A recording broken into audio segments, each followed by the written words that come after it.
আমার সাথে তোরা ফায়দামি করছিস না? আরে না না আন্টি, আমরা সিরিয়াস। আমরা সিদ্ধান্ত নিয়েছি দুজন মিলে এক ছেলেকে বিয়ে করবো আর একসঙ্গে সংসার করবো, তাই না বল? মিলির বাবা কি এত চিৎকার চেঁচামেচি করে বাড়ি মাথা তুলছো কেন? যদি বিয়ে এই যে আমাদের মেয়ে।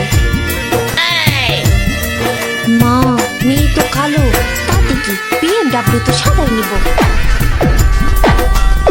আম্মু, ছেলে তো হাইটে ছোট, কিন্তু সরকারি চাকরি তো বড়। মা, এমন মেয়ে বিয়ে করলে লোকে কি বলবে?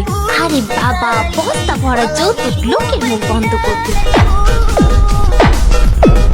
আম্মু, মা ছেলে কি এত গুজুর গুজুর ফুসুর ফুসুর করে? বিয়ের পরে আবার নাটক করবি না তো? আরে নাটক যদি বেশি করে মামলা দিব ধরে ধরে। বুকটা ফাইটা যায় রে যখন শুনি ওই বেমানটার বিয়ে হয়ে গেছে।